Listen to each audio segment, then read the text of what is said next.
नास भाई। Thank you. मैं एक शराबी हूँ और मेरा नाम श्रीनिवास है।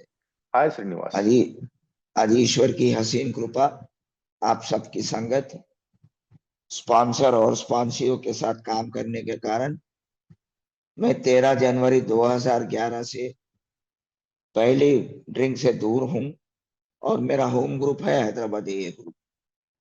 तो दोस्तों, मैं पिंक सिटी ऑनलाइन ग्रुप का आभार प्रकट करना चाहता हूँ कि मुझे ये लायक समय आके आप लोगों के बीच में बिग बुक का इम्पोर्टेंस और प्रीफेस पहले फोर के बारे में बात करूं।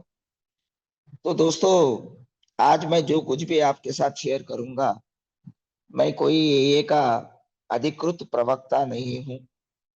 जो कुछ भी मैं बोलूंगा, ये मैंने ये के हिस्ट्री के बारे में जो कुछ भी मैंने पढ़ा है, पास इट ऑन के किताब में, या doctor Bob and good old timers, language of the heart, ये कम्स ऑफ एज, और बाकी जो पैम्पलेट्स के में जो इंफॉर्मेशन में लिया है, वो आपके सामने लगाना चाहूंगा।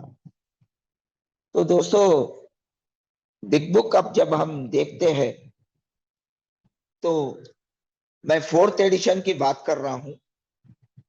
इसके ऊपर ही, this is the fourth edition of the big book, the basic text for Alcoholics Anonymous. तो मुझे ये क्या बताता है बोले तो, जैसे हम किसी स्कूल में या कॉलेज में या कहीं पर भी हम किसी पढ़ाई के लिए भर्ती होते हैं, तो हमें वो सब्जेक्ट के लिए एक टेक्स्ट बुक दिया जाता है ताकि हम वो सब्जेक्ट को समझ सके। ऐसा ही ये किताब मुझे अल्कोहलिज्म, अल्कोहलिक्स एनोनिमस के बारे में ज्यादातर अल्कोहलिक्स एनोनिमस के क्या है, अल्कोहलिक्स एनोनिमस क्या करता है, इसके बारे में मुझे समझने के लिए ये किताब एड्रेस करता है। ऐसे अंदर जाके हम जब खोलते हैं किताब को, तो इसमें बहुत ही इंपॉर्टेंट इंफॉर्मेशन दिया गया है कि the story of how thousands of men and women have recovered from alcoholism। हम अक्सर मीटिंग में ये सुनते हैं कि, या ग्रुप में सुनते हैं कि मेंबर शेयर करता है कि मैं अभी रिकवरी में हूं, मगर किताब बता रहा है कि यू हैव रिकवर्ड। इसके मतलब आज के लिए आप रिकवर्ड हो गए हैं, one day at a time. तो the most important word is recovered from alcoholism. ऐसा ही आगे जाके हम ये किताब में देखते हैं, तो प्रीफेस में मुझे ये इंफॉर्मेशन दिया गया है कि ये किताब में दो भागों में है। पहला भाग है रिकवरी प्रोग्राम के बारे में बताता है। ये पहला भाग के बारे में ही ये 15 दिन की जो राजेश भाई शेयर कर रहे थे, बिग बुक इनसाइट विजन, बोले तो पहले फोर फॉरवर्ड्स, उसके बाद प्रीफेस, डॉक्टर्स के ओपिनियन, दिल story, there is a solution, more about alcoholism, we agnostics, how it works, into action, working with others, to wives, family afterwards, to employers, a vision for you। ये पहले 164 pages ये है recovery programme के बारे में पूरी तरह जानकारी देती है।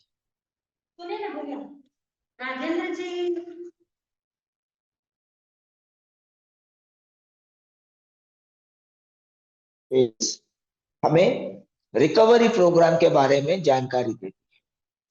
तो ये भाग जो है, this is the copyrighted portion.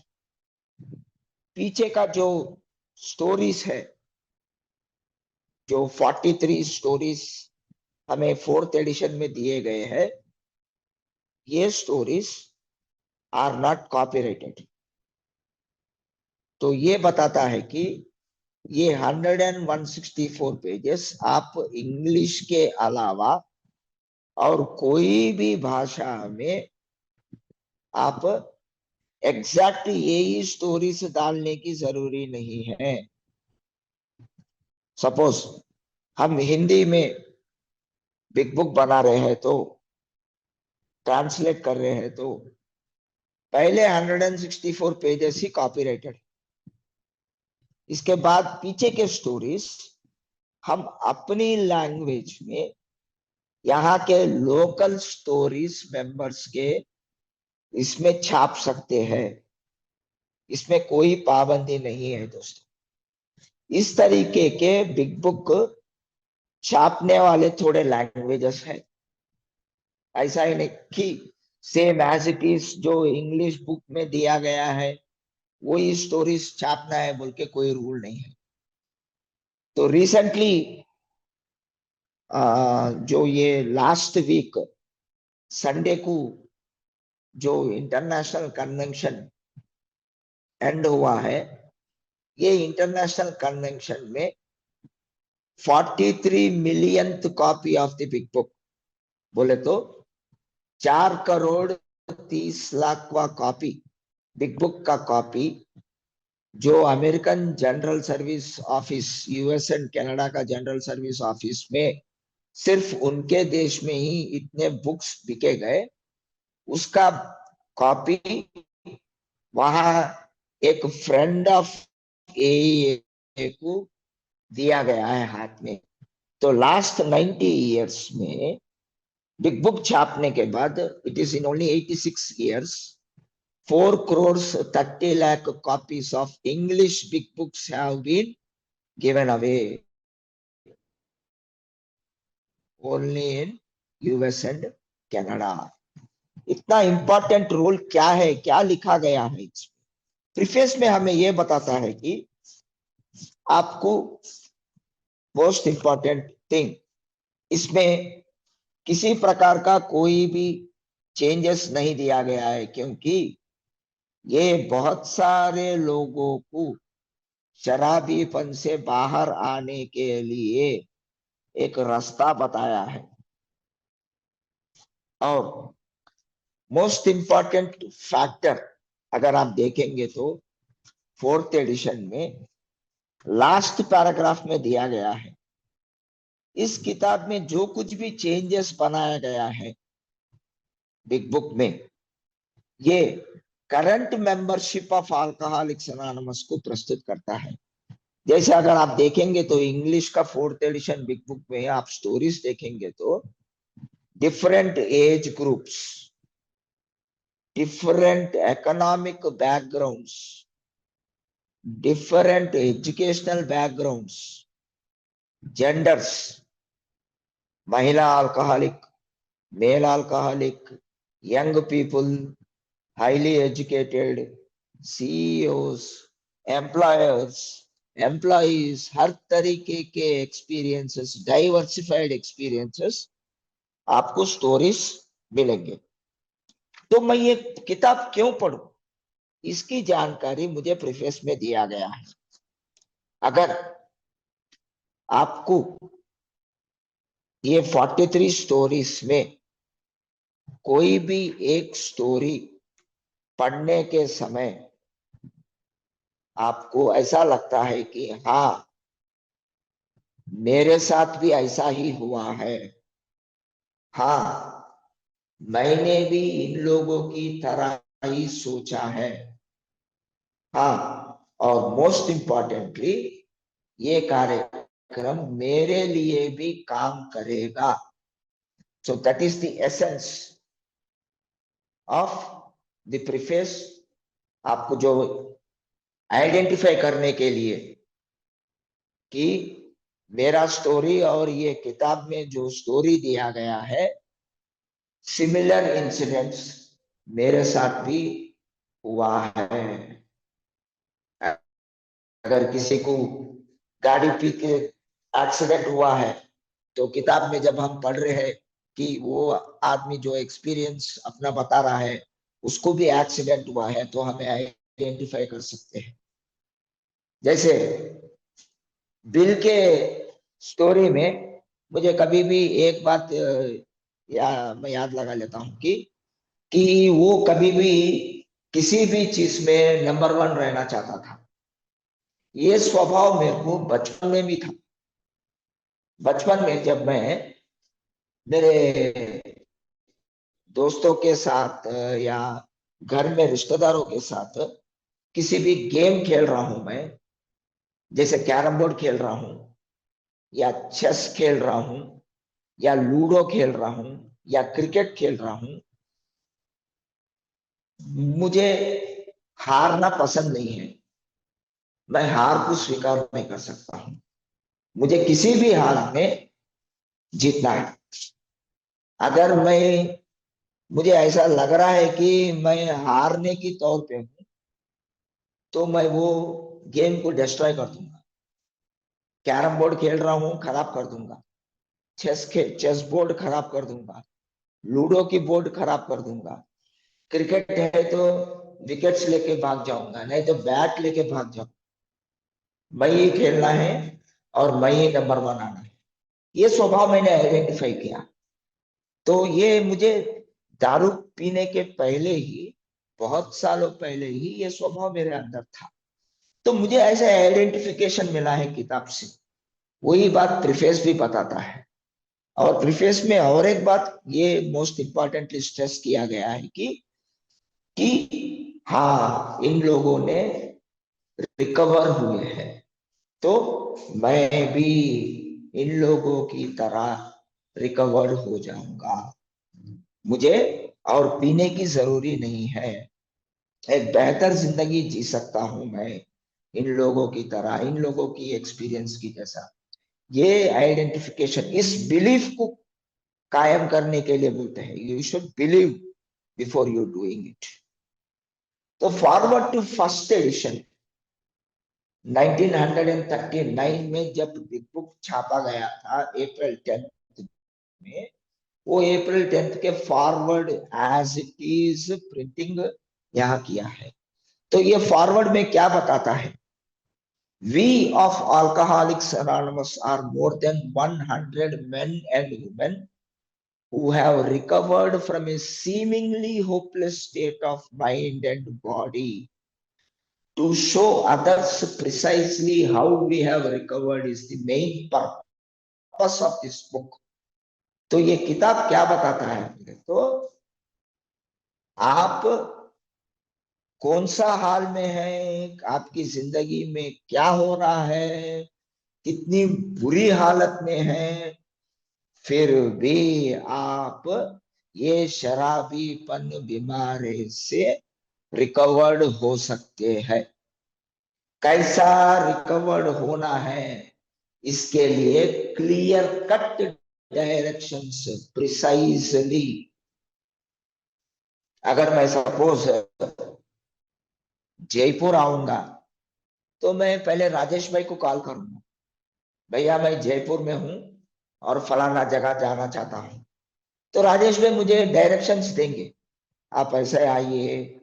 आजकल तो अपने पास मोबाइल फोन्स है, गूगल मैप अवेलेबल है, लोकेशन ऑन कर सकते हैं और लोकेशन मैप दिखाता है, चले जाए। मगर एक 15 साल पीछे जाइए या 10 साल पीछे जाइए, जब एंड्रॉइड फोन्स नहीं था, हमारे पास ये लोकेशन मैप्स अवेलेबल नहीं था, तो हमने किसी को पूछते थे, हाँ भैया मैं ये शहर में नया हूँ, मुझे यहाँ से यहाँ जाना है, कैसा जाना है, मुझे क्या करना है, कैसे, तो रास्ता पूछते थे। ऐसा ही शराबीपन से मुझे रिकवर्ड होना है, तो ये किताब मुझे रास्ता बताएगा, जो पहले 100 लोगों का अनुभव बता रहा है। प्रिसाइजली, डेफिनेटली आपको ये काम करता है। तो दोस्तों यहाँ मैं अपना एक खुद का अनुभव बताता हूँ। मैं 13 जनवरी 2011 को मेरी आखिरी ड्रिंक थी। वो दिन मुझे मेरे परिवार के लोगों ने मुझे लेके जाके एक ट्रीटमेंट सेंटर में मेरे इच्छा के विरुद्ध मुझे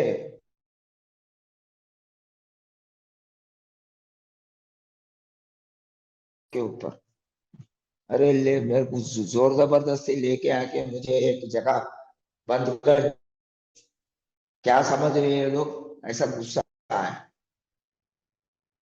तो उसके बाद मैं मुझे वहां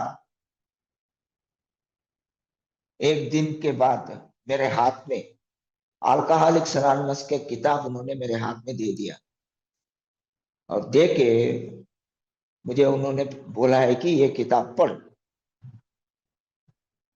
मेरे को और गुस्सा बढ़ गया, क्योंकि मेरे मन में ये ख्याल था कि अरे मैं तो शराब से बाहर आने के लिए यहाँ मेरे घर वाले भर्ती कर ले, और ये बंदा लेके आके मेरे हाथ में किताब दे रहा है और ये पढ़ने के लिए बोल रहा है। ये किताब पढ़ना और शराब से दूर रहना, ये दोनों के बीच में कनेक्शन मुझे समझ में नहीं। और मैं सोचने लगा, ये आदमी तो चूतिया जैसा दिख रहा है, हाथ में लेके आके किताब लगाया और मुझे बोल रहा है पढ़ने के लिए।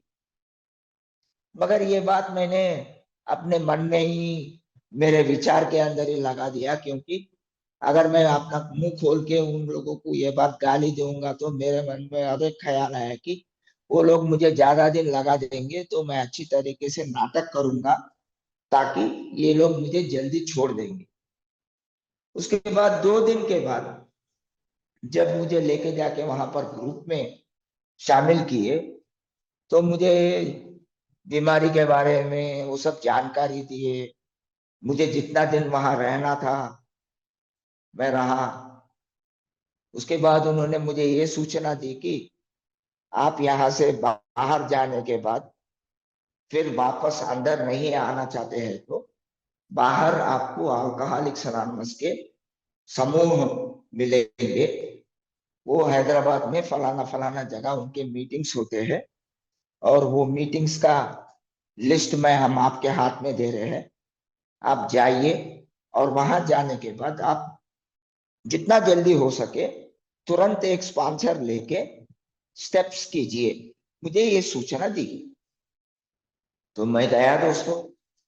जैसे ही ट्रीटमेंट सेंटर से बाहर आया, इमीडिएटली वही दिन मैं अपना पहला मीटिंग गया। जा गया, दूसरा दिन गया, तीसरा दिन गया, 14 दिन गया। वो मीटिंग्स में जब हैदराबाद में हमारी ये हालत थी कि कोई भी बिग बुक के बारे में, स्टेप्स के बारे में, स्पॉन्सरशिप के बारे में, स्पॉन्सर के बारे में इसी प्रकार का कोई बातचीत नहीं कर रहा था। तो मीटिंग में अक्सर क्या होती थी बोले तो ये थोड़े चुटकुलियां देते थे, जैसे one day at a time, stay away from the first drink, keep coming back, it works if you work it, halt, don't be hungry, don't be angry, don't be lonely, don't be tired, नहीं तो no game, keep it simple. इस तरीके के slogans बोलते थे। और most important information क्या बोलते थे बोले तो 90 डेज 90 मीटिंग करो। इस तरीके के स्लोगन्स बोलते थे, छोटे छोटे चुटकुलियां देते थे। मगर प्रोग्राम के बारे में, बिग बुक के बारे में, स्टेप्स के बारे में, स्पॉन्सर के बारे में किसी प्रकार का कोई भी बंदा बातचीत करता नहीं था। तो मेरे थोड़े दिन हो गए, 1-2 महीने हो गए, 1 साल हो गया। अभी मेरी अंदर जो मैंने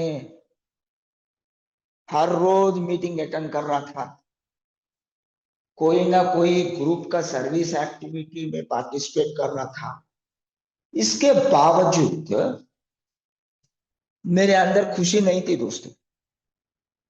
और मैं ऐसी हालत में पहुंच गया,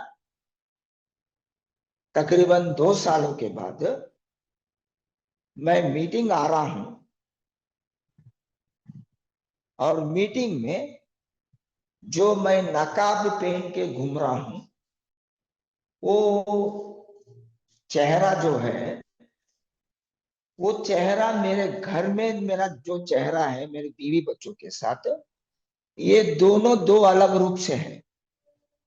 मैं जहां आपके पास आता हूं, मैं अच्छी तरीके से मुस्कुराता हूं, आप लोगों को हाय हेलो पूछता हूं, आपका हाल पूछता हूं, सब कुछ करता हूं। मगर जैसे ही मैं घर को जाता हूं, मेरे बीवी से हर रोज लड़ाई, हर रोज गई गड़बड़, हर रोज एक तमाशा।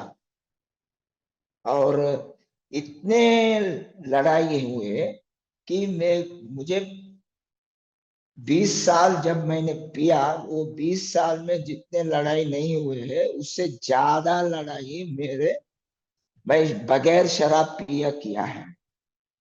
मेरे घर में हर रोज तोड़ फोड़ होती थी, जोर जोर से चिल्लाना, और मैं अपनी बीवी को गाली देना और बोलना, मैं तेरे को डाइवर्स दे दे रहा हूँ, वो बोलती है मैं तेरे को डाइवर्स दे, इस तरीके के हंगामा।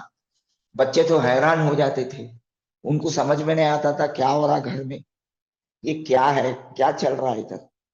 इस तरीके के लड़ाई होते थे। तो मैं ऐसी हालत में पहुंच गया दोस्तों, अभी मुझे जिंदा रहने का मन नहीं कर रहा।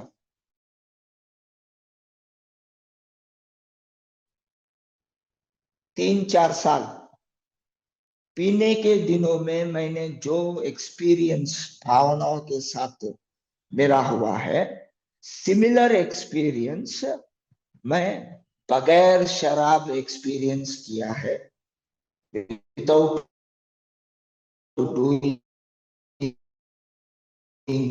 The programme. मेरे अंदर जो वो कचरा जमा हो गया, वो कचरा को कैसा साफ करना मालूम है मुझे, मगर उसका प्रोसेस क्या है, क्या करना है, कैसे उससे बाहर निकलना है, इसका मार्गदर्शन मुझे मालूम नहीं। और मैंने जाके लोगों को पूछा, क्या आप मेरी मदद करोगे प्रोग्राम करने में? थोड़े लोग बोले हैं हमने तो नहीं किया है, सॉरी हम आपको मदद नहीं कर सकते। फिर मैंने जाके थोड़े लोगों को और पूछा है, उन्होंने बताया कि हमने किया है मगर हमारे पास समय नहीं है आपके साथ करवाने के लिए। तो इस हालत में मुझे समझ में नहीं आ रहा था कि एक एक दिन तो ऐसा लगता था कि सुबह उठते ही ख्याल आता था, मैं जीवित क्यों हूं, क्या फायदा है मैं जिंदा रह के, मेरे जिंदगी में खुशी नहीं है, आनंद नहीं है, शराब से दूर रहने का क्या फायदा है रह के। और ऊपर जाके मैं एक एक तरीके के ये डर है कि अगर मैं पीऊंगा तो मर जाऊंगा, मगर बगैर पिए भी मैं जिंदा नहीं। तो यही दुस्थिति वहां फॉरवर्ड टू फर्स्ट एडिशन में लिखा गया है, जो मैं आइडेंटिफाई कर सकता हूं। seemingly hopeless state of mind and body। ये मेरे दिमाग के अंदर जो ये तनाव बढ़ते जा रही है, ये सोच के कारण जो मैं इससे बाहर नहीं आ रहा हूं, इस कारण मैं ठीक तरीके से खाना भी नहीं खा सक रहा हूँ, चैन की नींद नहीं है, और कंप्लीटली मैं रेस्टलेस इरिटेबल और डिसकंटेंटेड स्टेज में चले गया दोस्तों। ये हुआ है मेरे साथ। तो जब तक मैं इस बिग बुक में जो डायरेक्शंस दिए गए हैं वो डायरेक्शंस ना करने के कारण मेरी ये हालत, और वो डायरेक्शंस जब मैं लेने लगा, स्पॉन्सर के साथ काम करने लगा जैसे किताब में बताया है, वो डायरेक्शंस मुझे एक happy joyous and comfortable life दिया है। तो ये प्रीफेस जो मैं फर्स्ट प्रीफेस में, this is the most important word, recovered from a seemingly hopeless state of mind and body to show others precisely how we have recovered is the main purpose of this book. ये किताब का मूल या मुख्य उद्देश्य क्या है बोले तो एक सीमिंगली होपलेस स्टेट से माइंड का, बॉडी का आप कैसे बाहर निकल सकते हैं, चाहे कुछ भी होने दो आपके साथ, मगर आपका जो हैप्पीनेस है, आपका जो पीस ऑफ माइंड है वो आपके साथ रहेगा। ये बिग बुक का फर्स्ट प्रॉमिस दिया जाता है कि मुझे ये प्रोग्राम क्यों करना है, पैसे के लिए नहीं कर रहा हूं मैं, पैसे कमाने के लिए नहीं कर रहा हूं, पैसे ही मुझे आनंद देगा नहीं, मुझे जो आनंद मिलता है वो स्पिरिचुअल हैप्पीनेस ये करने से मुझे मिलता है। और ऐसा ही प्रीफेस में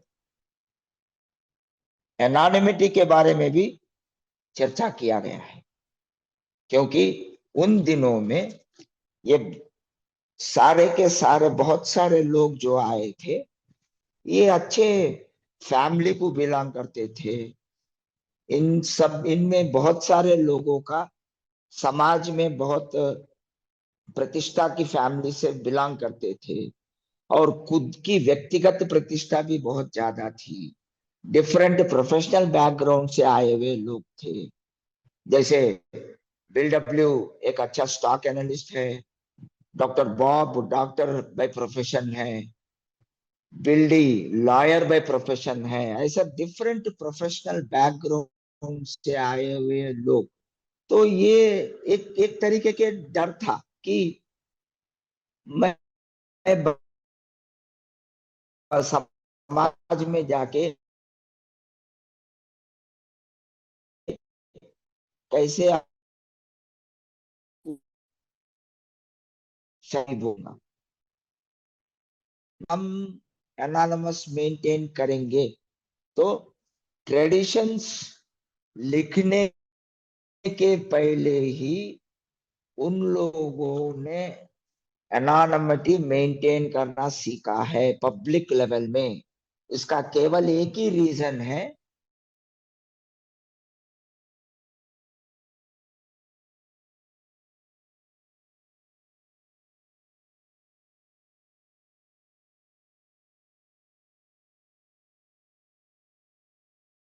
लगता है श्रीनिवास एक तो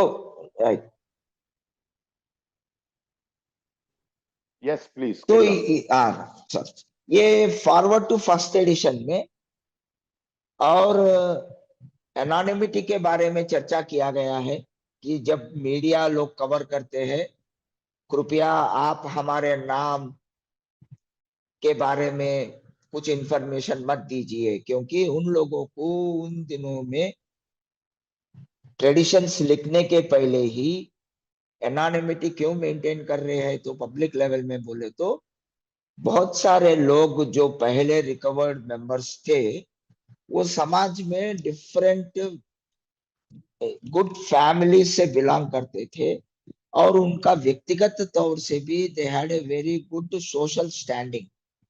वो सोशल स्टैंडिंग को ये मुद्दे में लगाते हुए उन्होंने ये बात को जाहिर किया है कि मीडिया वाले जब भी हमें कवर करते हैं प्लीज हमारा एनोनिमिटी मेंटेन कीजिए। इसके साथ साथ फर्स्ट प्रीफेस में ये भी दिया गया है कि प्रियम्बल की भी थोड़े चर्चा किया गया है। The only requirement for AA membership is a honest desire to stop drinking. उन दिनों में ये तीसरा ट्रेडिशन जो है, they had the word called honest. वो अभी तो निकाला गया है, चेंज हुआ है, अमेंडमेंट हुआ है। और इसके साथ साथ we are not allied with any sect denomination, इसके बारे में भी प्रियम्बल लिखने के पहले ही ये इंफॉर्मेशन दिया गया है। और most important point forward to first edition में ये है कि अगर कोई भी हमारी अल्कोहलिक्स अनोनिमस के बारे में और जानकारी लेना चाहता है तो दे आर मोस्ट वेलकम। जैसे last line, inquiry by scientific medical and religious societies will be welcome, क्योंकि उन दिनों में कोई भी शराबीपन से बाहर आने के लिए इधर वो डॉक्टर्स के पास जाते थे या रिलीजियस लीडर्स मताधिकारियों के पास जाते थे कि उनसे कैसे बाहर आए। तो उन लोगों से ही ये का इनिशियल मेंबरशिप बहुत सारा ग्रो हुआ है। उसीलिए उन लोग कोई भी आके अल्कोहलिक्स अनोनिमस के बारे में किसी प्रकार का कोई भी इंफॉर्मेशन लेना चाहते हैं तो हम वो इंफॉर्मेशन आपको देने के लिए, या अगर कोई इंक्वायरी करना चाहते हैं तो we are good enough to share our experience with you. Forward to second edition, ये 1955 में सेकंड एडिशन में लिखा गया है।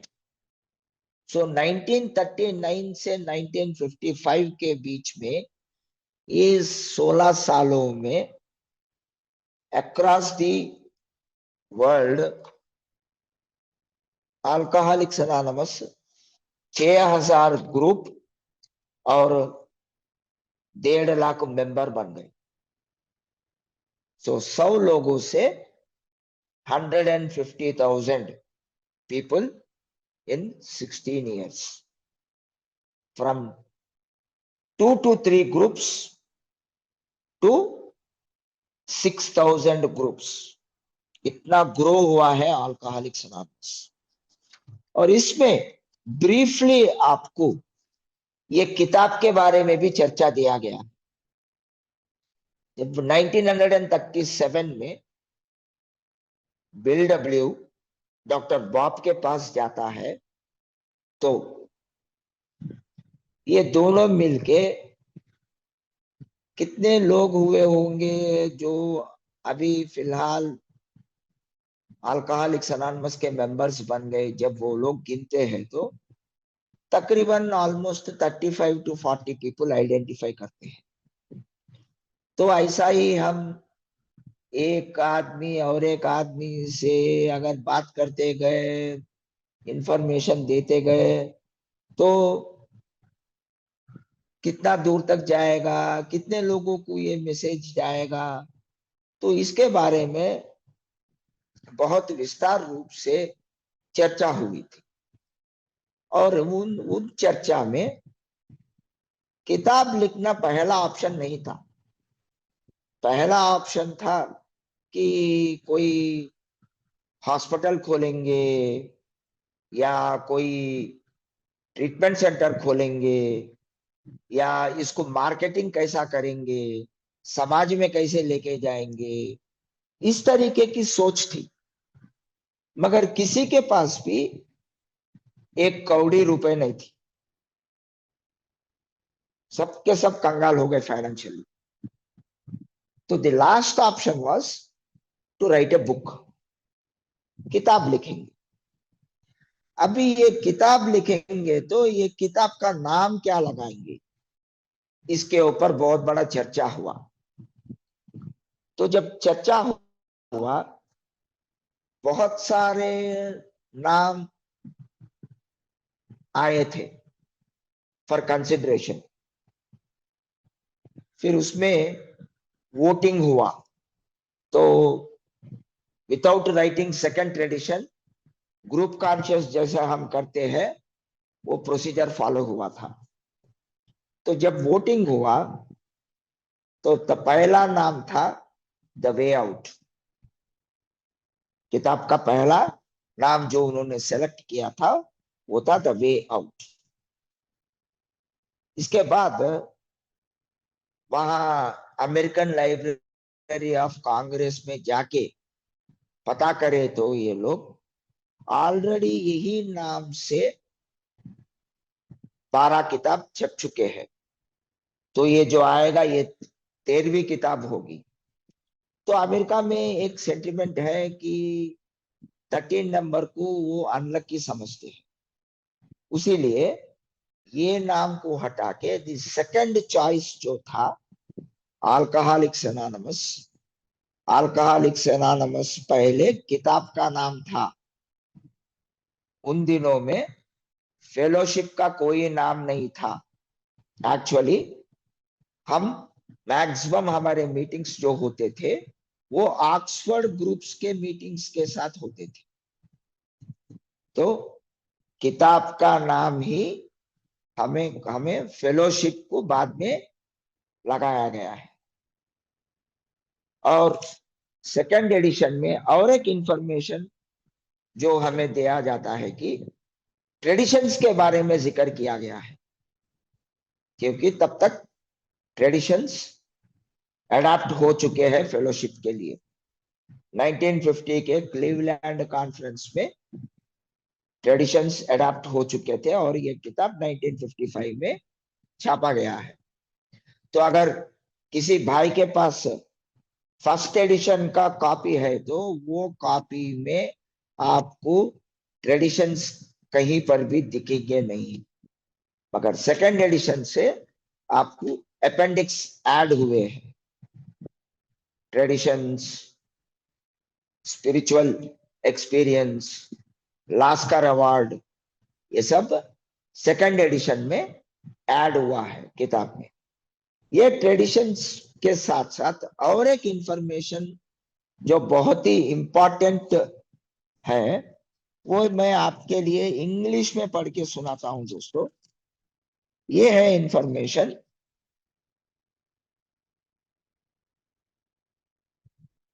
These of alcoholics who came to AA and really tried, 50% got sober at once and remained that way.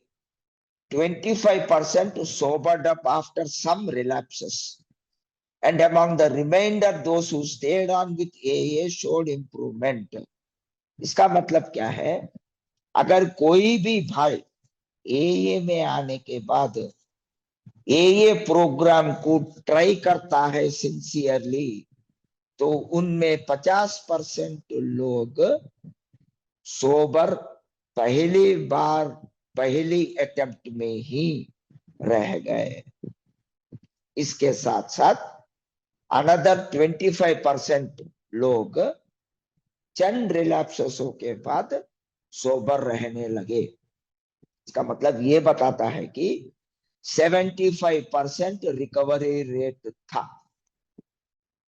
Second edition में ये information बहुत ही इंपॉर्टेंट है। आज देखिए दोस्तों, आज 75% रिकवरी रेट है क्या? ये अपने आप को सवाल पूछ लीजिए, क्या है डिफरेंस? क्यों आज 75% रिकवरी रेट नहीं हो रहा है? इसका कारण एक ही है दोस्तों। जैसे हम फेलोशिप को ज्यादा इंपॉर्टेंस होते जा रहा है, रिकवरी साइड ट्रैक हो गई। 12 कदम के बारे में बातचीत नहीं करते, 12 कदम करने के लिए तैयार नहीं होते, स्पॉन्सियों के साथ काम नहीं करते।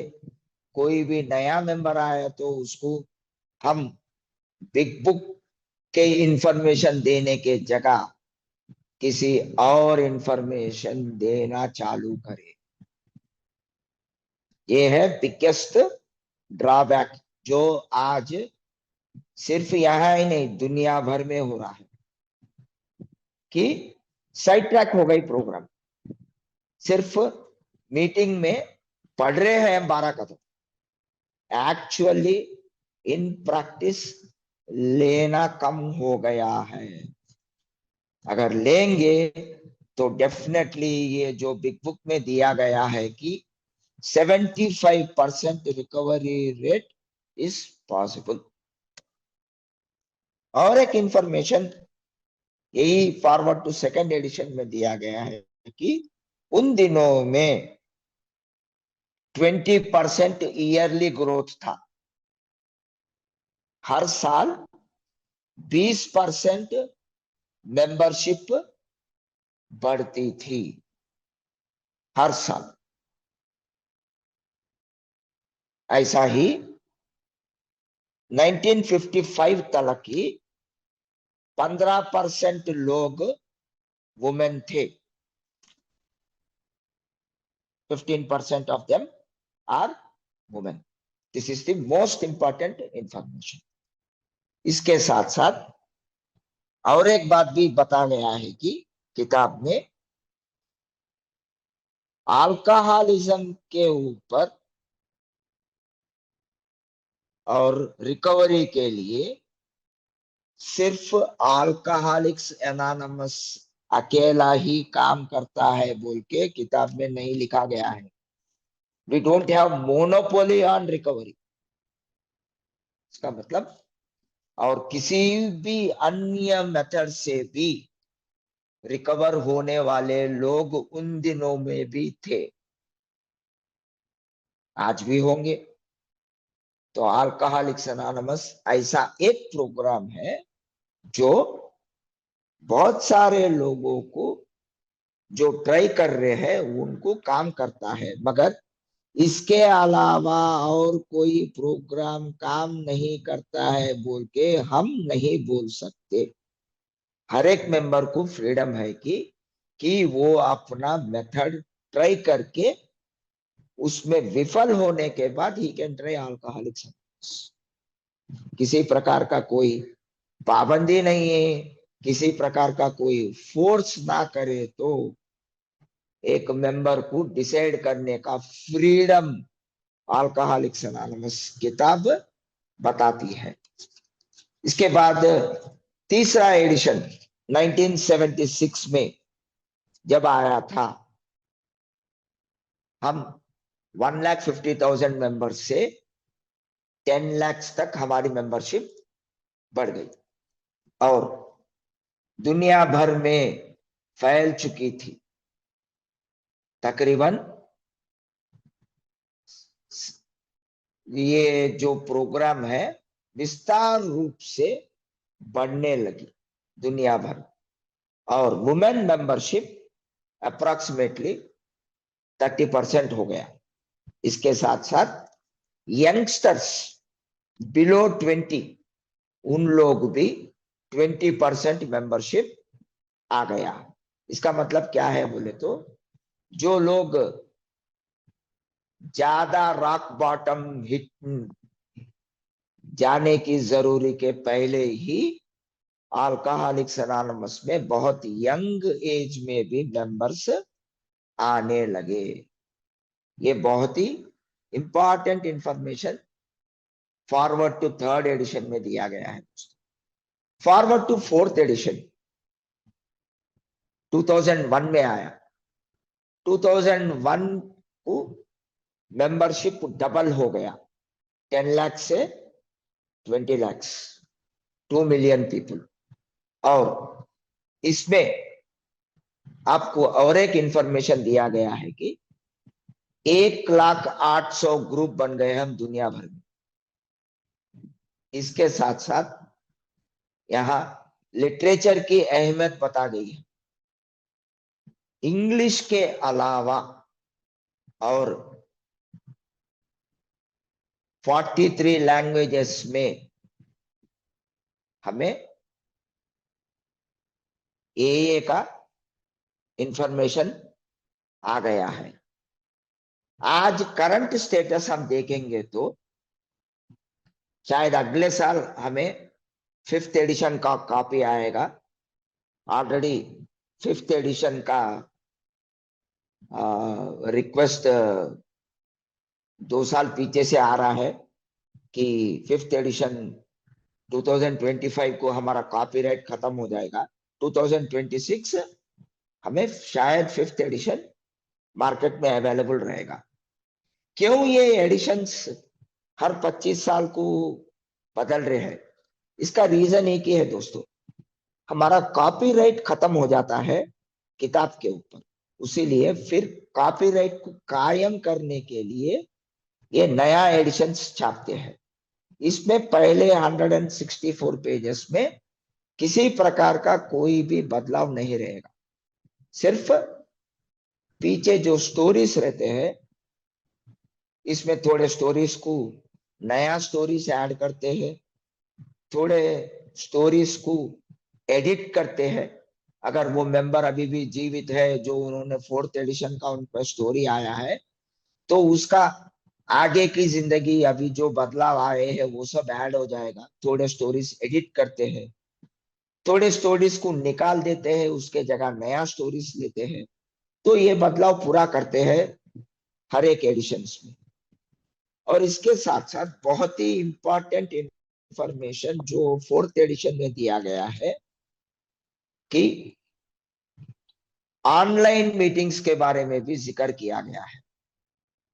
Last paragraph, while our literature has preserved the integrity of the AA message, sweeping changes in society as a whole are reflected in our new customs and practices within the fellowship, taking advantage of technological advances. For example, AA members with computers can participate in meetings online, sharing with fellow alcoholic across the country and around the world. क्योंकि उन दिनों में mobile नहीं था, उसीलिए उन लोगों ने computer का जिक्र किया था थ्रू डिफरेंट प्लेटफॉर्म्स। आज जैसे उतने विस्तार रूप से प्लेटफॉर्म्स नहीं था। प्रोबेबली उन दिनों में platform that was available was Skype. Skype के प्लेटफॉर्म से ऑनलाइन मीटिंग्स का भी प्रस्ताव किया गया है। इसका मतलब ऑनलाइन मीटिंग जो हमारे देश में कोविड के बाद चालू हुआ है विस्तार रूप से, यूएस में या अदर कंट्रीज में थोड़े थोड़े जगहों में 2001 से पहले ही ऑनलाइन मीटिंग्स का जिक्र किया गया है, मीटिंग्स होते थे। So this is not new, this is something new हमारे लिए। ड्यू टू कोविड हमारी जरूरी थी, उस समय में हमें सोबर रहने के लिए ऑनलाइन ग्रुप्स चालू हो गए और ऑनलाइन ग्रुप्स बहुत अच्छी तरीके से अपनी सेवा प्रकट कर रही है। जैसे ये ग्रुप को मैं बधाई देना चाहता हूँ। रिसेंटली ये ग्रुप ने अपना एनिवर्सरी भी संडे के दिन शायद, which has been doing a great service for people across the country, across the globe। कहीं कहीं भी से जुड़ सकते हैं, अपना अनुभव बांट सकते हैं। तो दोस्तों आज करंट सिचुएशन देखेंगे तो अल्कोहलिक्स एनोनिमस का मेंबरशिप वही 2 मिलियन के पास रुक गई, बड़ी नहीं। 1 लाख ग्रुप से 1,25,000 ग्रुप हो गए। 150 कंट्री से 190 कंट्री में ये बढ़ गया, मगर हमारे मेंबर्स वही की वही ग्रोथ बंद हो गया। इसका एक कारण क्या है बोले तो नंबर ऑफ 12 स्टेप फेलोशिप्स दुनिया में बढ़ गए और बहुत सारे लोग ये में आने के बाद उन लोगों को ऐसा लगा कि शायद हम गलत जगह आ गए, हमारा कोई दूसरा प्रॉब्लम हो सकता है बोल के एए से टूट के बहुत सारे नए 12 स्टेप फेलोशिप्स चालू हो गए। इसके बावजूद भी दुनिया भर में अल्कोहलिक्स एनोनिमस 90 इयर्स के बाद भी इतना स्ट्रांग चल रहा है और अक्रॉस द ग्लोब ये मैसेज ऑफ रिकवरी जब तक हम इसको कायम लगाएंगे, अपने सर्विसेज दे सकते हैं, तो Alcoholics Anonymous will continue to prosper. और ये अल्कोहलिक्स एनोनिमस इन 90 इयर्स में जो ये स्ट्रगल्स इन्होंने फेस किया है, इसके बावजूद भी ये फेलोशिप जिंदा है, जीवित है और ये प्रोग्राम जीवित है। इसने सेकेंड वर्ल्ड वॉर देखा, कोविड देखा, पूरी दुनिया भर के प्रॉब्लम्स से उभर के ये प्रोग्राम जीवित है और शायद ये डिजिटल एरा में भी ये प्रोग्राम ऐसा ही जीवित रहेगा, आगे बढ़ेगा और हम सबको जिंदा लगाएगा। और ऐसा ही ये प्रोग्राम में करने के कारण जो मैं अनुभव मुझे मिला है, वो अनुभव मैं आज आपको थोड़ा बहुत बताने में शायद मैं आभार प्रकट करता हूँ ये ग्रुप को। ये लोगों ने मुझे लायक समझा कि मैं आके आपको बिग बुक का इंपॉर्टेंस बता सकता हूँ। ऐसा ही मेरी एक छोटी विनती है कि जो कुछ भी भाई जो अभी तक अल्कोहलिक्स एनोनिमस का किताब उनके पास नहीं है, तो वो किताब पढ़े, स्पॉन्सर को लीजिए, स्पॉन्सर स्पॉन्सी दोनों के साथ काम कीजिए, क्योंकि जो ही भी बंदा जो स्पॉन्सरशिप में काम करता है, he will definitely live a happy, joyous and peaceful life. This is my experience. Thank you for giving me the opportunity. Thank you, Srinivas bhai. Thank you very much.